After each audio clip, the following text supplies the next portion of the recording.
What's up, guys? Sub-Zero here, back for another VOD review. Today, we got something really special. So, I haven't done a VOD review of a Korean player in a while, especially because a lot of them don't stream, but this player was so exceptional that I feel like I have to do a game. This is Mr. Unknown, which is also just kind of a sick name. Look at this, rank 1 with 124 games. You see everybody else below them. That's almost double their games, and these stats are disgusting. 81% top 4 rate, almost 82, and 30, almost 2% win rate. This graph is just a straight line up. Their average placement across all of their games is a 2.8. Like, their last 20 is a 2.6. I don't know what to say. So let's watch them play, see what they're doing. I also have some game audio for you guys because this is a LOL chess replay, a replay that I got from LOL chess.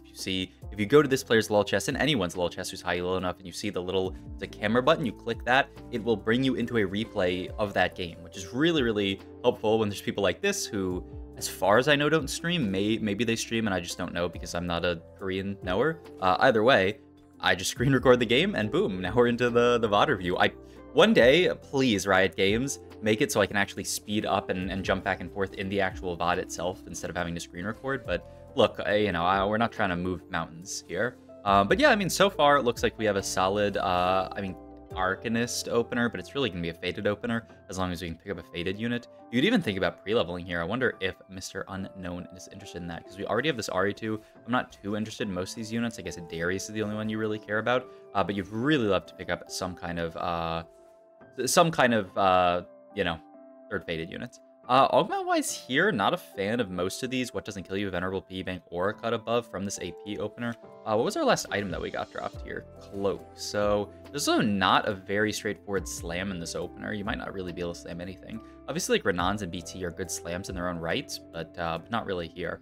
Rolled that, hit Sage Crest. If we had an AD opener, cut above Renans would be fantastic. We just don't have that. Jeweled Lotus is another option here, but we go for the what doesn't kill you. Pretty interesting pickup, actually, because our board's not terrible, but I think the idea for Mr. Unknown here, which I like a decent bit here, is that we're probably not going to have a slam in this situation, so we're probably going to lose streak.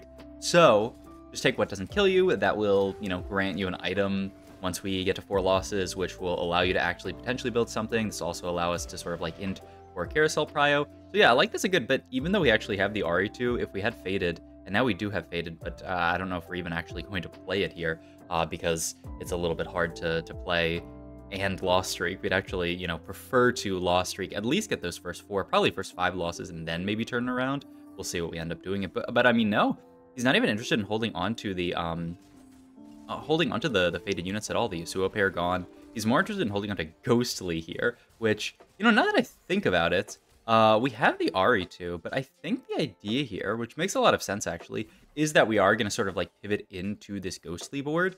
We're not actually going to play around the Fated opener because our items just don't make sense for it. This is something that I've talked about before in TFT, where it's just, if you have, you would much rather have, it's not really what you'd rather have it's more about what you can play around. You kind of have to play around your items more than you can play around the units that you get. Like if someone asked me early game, are you playing more around the items you get dropped or the units you get dropped? It's always items, because you can reroll your shop and find new units. You can't reroll your items and find new items, I guess, unless you get Pandora's, as this person we're fighting has here.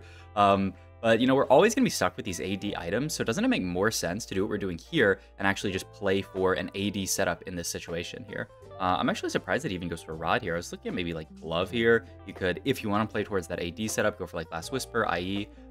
Those items can go into Senna. They can go on to Kaisa late game, depending on if you're playing Reroll Ghostly or, like pushing Fast 9 type Ghostly stuff. But, oh, it's for Fortune, right? He just takes it for the Teemo so we can get Fortune in here. Okay, fair enough. I mean, I'm actually super down for that. I mean, that is... Now we have 3 Fortune on this board. We're already playing for Lost Streak, and hey, it's another Fortune game. And hey, all you people in the YouTube comments who come after me and say, "Oh, you showed this is how to play Fortune, but he got Fortune at 2-1." All right, here's a 2-5 Fortune. You can see how to play 2-5 Fortune from Mr. Unknown himself. I mean, this is a fantastic Lost Streak already. Ideally, we would kill, a few units here, but beggars can't be choosers. It's kind of hard. And we end up getting the glove anyway, actually, so we could go for something like Winsu IE, we could go LW, plus like Gunblade if we want to. The world's our oyster, but we don't really want to slam any items because, it's really scary if we want to win a fight. The only downside to having this replay functionality, by the way, is that, I mean, it's not really a downside, but the fact that I have to screen record ahead of time means that it's hard for me to, like, it's hard to actually scout and see who we're fighting here, but I mean, it's a minor thing is that we don't get to scout our opponent, and we don't get to see what, you know, this player's doing as we would if they were streaming. So, I mean, hey, if they have a stream, I'll watch it, but it is a nice way, for me at least, to you know, get some exclusive VOD reviews. That's a 5 stack for our fortune here. I have to imagine we're just going to take that and run fast 8 with it, maybe even fast 9, honestly, with how much econ we're going to get from what doesn't kill you, plus 5 fortune, we'll see, or, you know, 5 stacks of fortune. We get dropped a full item here, which, I don't know, we definitely would have preferred maybe something else. We're also getting dropped components that would fit pretty well in this Teemo here. There's, like, the Morello that you could play for. There's, like I was talking about, the world being our oyster, it is very oystery right now. There are, like, so many different item slams that you could go for here, and it all, I feel like, sort of depends on what your item from the anvil is. That can affect what you end up slamming here, but still, we're not going to make anything because we're still playing fortune. It looks like, based on the fact that we're slamming literally nothing, there's probably someone in our pool that we're a little bit afraid that we can actually beat. Like, this player, we're never going to beat. Their board is so strong with the allow you to, but there's probably someone in our pool who's, like, kind of weak that we're afraid of. Okay, I did say, you know, this is a later fortune, but it is another Tiny Titans game, which is pretty hilarious. I mean, you know, we're going to play the same way we would have if we had not hit Tiny Titans, but I mean, turns out, you know, when you hit fortune Tiny Titans, it's pretty good. I mean, there's no better augment in the game to hit in this position, I would say. You will always take this. It synergizes with what doesn't kill you and with fortune, so I mean, fantastic pickup for Mr. Unknown. Now he's up to 86, so he can guaranteed get this 5 loss. It's probably still too much to ask to raise the stakes after that, though, because if you hit a 6 fortune, you know, like, loss streak, you're still not going to actually be able to make it there. So I think we're just going to get to our 5 loss here, cash out, and then probably go fast 8 maybe. Like I was saying, maybe fast 9, honestly. Choice of artifacts here is pretty interesting. I mean, it's never Goldmancers. I like Hull Crusher a decent bit. Death's Defiance is if you're playing for someone like a Kane, some kind of like 80 frontliner. Yeah, I like Hull Crusher a decent bit here. I mean, you're always going to want it onto your board here. And now he's actually going to start popping stuff saying I want to play for, you know, sort of like strongest board so I can stay alive. I like Gargoyle a decent bit here. Yeah, I like Hull Crusher Gargoyle. But I wish we could have put them both onto Galio, though. It looks like he didn't want to slam. I mean, he could have slammed both this fight, surely, and probably still wouldn't kill another unit. Yeah, this is we killed actually 0 here, which is pretty unfortunate. Almost, why are there 7 units alive? Oh, no, I just can't count. There's 6 units alive. Okay, another loss, 63 HP here. You could pick up the Kaisa here, yeah, and then this gives us a very clear route to what we're playing this game. We're going to play around this Kaisa. It can either be Bruiser Kaisa, it can be Ghostly Kaisa, though we don't actually have a lot of those like early Ghostly units that you would want to play around Kaisa. I think that's what a lot of people like to play around is the Ghostly Kaisa, but I mean, you know, she fits well into the board. She can hold these items. You dropped another bow here, which is pretty nice. I mean, you have open to you LW, IE, probably like GS, and then you can look for Morello as another item. I mean, that sounds very, very nice to me, but we'll see what we end up actually going for here. He still doesn't actually... Well, I mean, there must be someone really weak in our pool here. This is a situation where I wish we could actually scout, but Mr.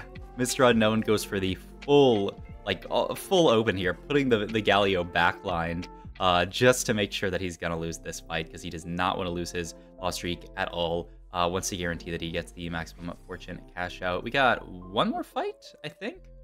I have to believe it's next fight that we're gonna cash out, because I mean we've been at this for a while. But yeah, looks like maybe the player who's in third to last place is who we're worried about here, because yeah, there's somebody we're really afraid of is going to grief us. Yeah, I mean, yeah, no, it could be this Fine Vintage player, but I mean their board's not terrible by any means. I mean they have a lot of the support items made already. Like I still don't think our board was going to beat this, but maybe there's someone else. Either case, we guarantee our loss streak here. We're 39 HP, 48 stacks is not bad at all. I believe this is our cash out. I guess we're about to see. Yep. Have to imagine we cash out here. We get an Udyr or Morgana, and that was 2 full items. Not bad. And now we can start pivoting our board. He's gonna make the IE, he's gonna make the LW, he's gonna make the GS, and he's gonna make the Morellos. Ooh, that was 100% item prediction rate. I mean, it wasn't too hard, but, you know, proud of myself for that one. We have to roll here a bit for sure. Picking up something like a Galio 2 plus a Kaisa 2, I feel like would really give this board the juice that it needs. We still have potentially open slot. I mean, we could just play 4 Trick Shot on this board. These are a lot of hits, which is really, really nice. We're also looking for, I mean, it could even be... Ooh, okay. So, I mean, I would have to assume it's... Just go Steadfast here over the Warmogs, actually.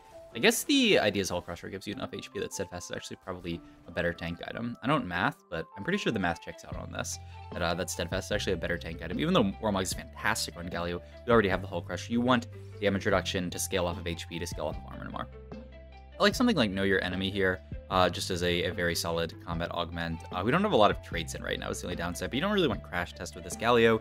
Bruiser Crest is just, in my opinion, kind of a mediocre augment. He is going to take Crash Test here, okay.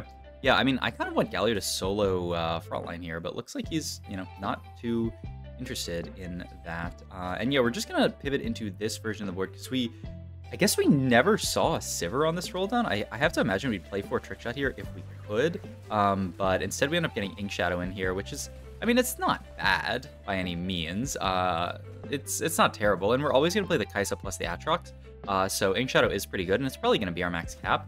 It's just that, I mean, this healing item onto this Udyr is not doing much.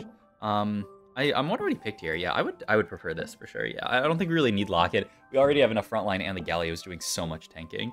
It's interesting that I mean, I think the idea behind not picking Know Your Enemy is that with only Bruiser, Ink Shadow, Trick Shot, and Spirit Walker in, there are gonna be a lot of people that Know Your Enemy isn't proccing the extra value from. So he just thinks that that's like it's not really worth it to him to go for that, which makes sense, I would say. But yeah, I mean, this is an interesting spot because we're really low. We've hit the Galio 2 and Kai'Sa 2, which is huge. We rolled down, I would say, the perfect amount. The Galio 2 I don't think was good enough to stop one because we lack damage, but the Kai'Sa 2, once you hit that, is absolutely good to stop on. It's also interesting because I feel like Kai'Sa has kind of like rose to prominence over the course of this patch. You know, she used to be like, everyone was like, oh, this Kai'Sa unit sucks, and now people are like actually kind of high on her, but more so in the Ghostly version. This is not a Ghostly Kai'Sa version. This is like almost like beginning of set 4 Bruiser Kai'Sa, and then you can play 4 Trick Shot, we can play Ink Shadow here, you can kind of, you know, figure out whatever, like we're playing a random Azir on our board here.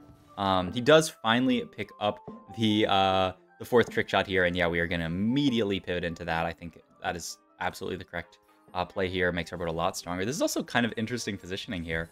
Oh, and he helps to make Redemption. Okay, that's what the tier was for. Okay, I like Redemption a lot. I'd probably swap this Tahm Kench and the dummy, so Tom has a chance of walking up and redemptioning the Galio. But I mean, a tank item's a tank item. But yeah, look at now with 4 Trick Shot, this Kai'Sa Go, she's doing work.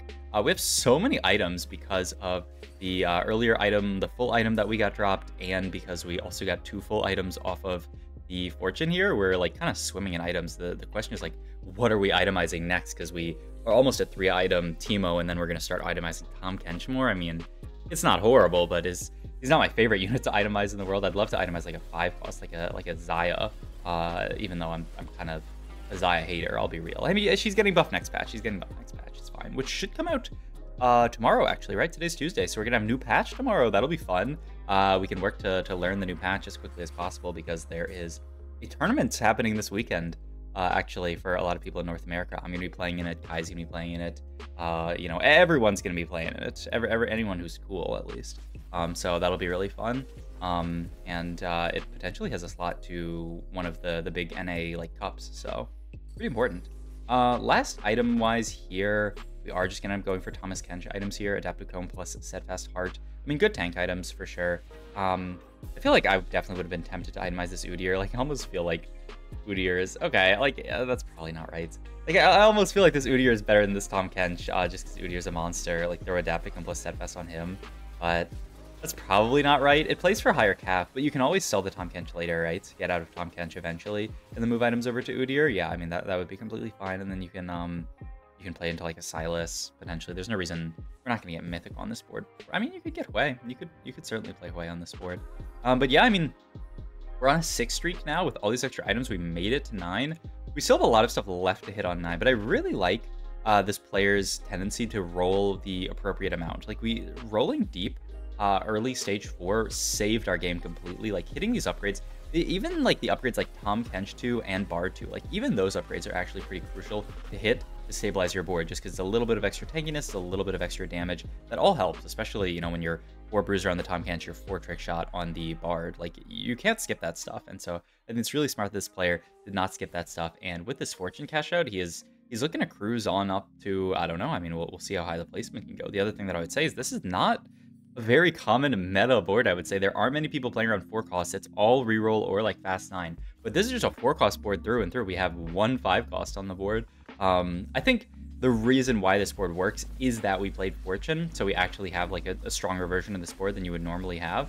But I mean, cool game regardless to see like going so aggressively for the Fortune. We're even gonna beat this Bard reroll board, which is pretty crazy. I feel like that's a board that very often boards like ours, like 4 cost type boards would have trouble dealing with, but we actually just kind of, it wasn't even close with the damage from the Kaisa.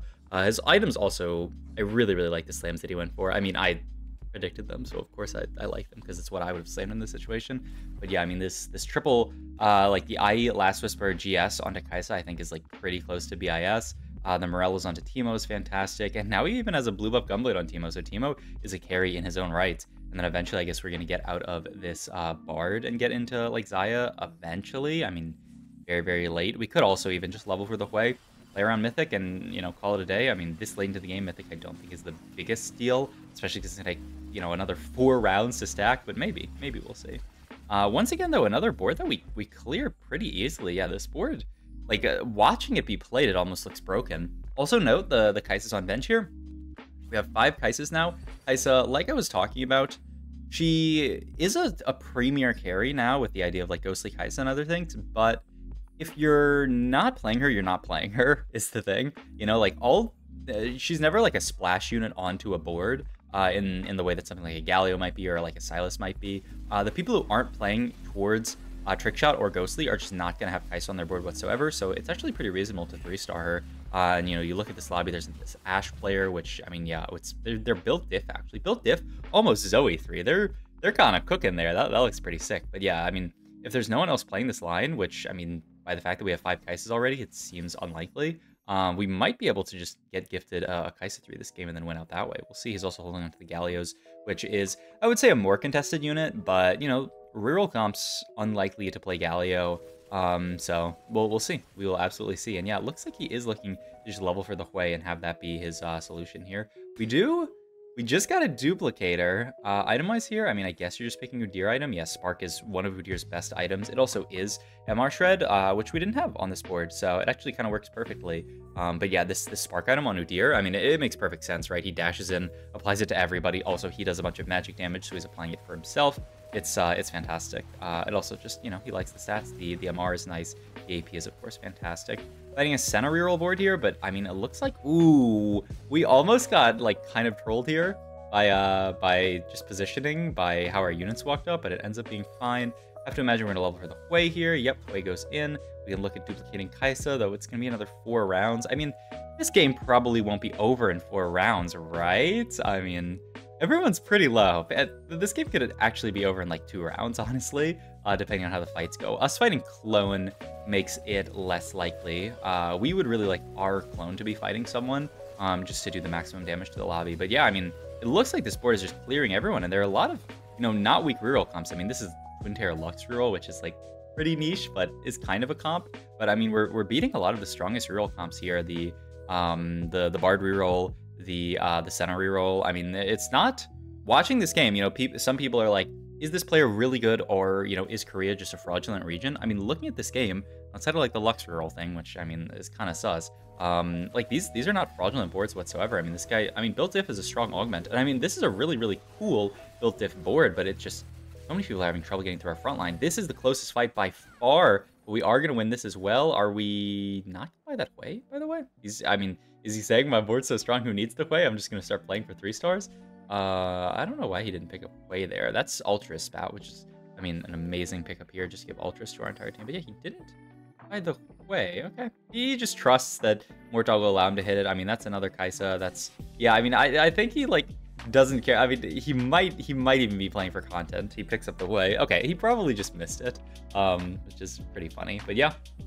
Another fight against this Bard board. They're playing that new Bard variation where you play around Soraka as well. You play like Soraka, Nico, Zoe. It's like, you know, you fit Storyweaver in. And I mean, it's a strong version of the board. They get through a lot of our front line, but man, this Kaisa just sniping backline.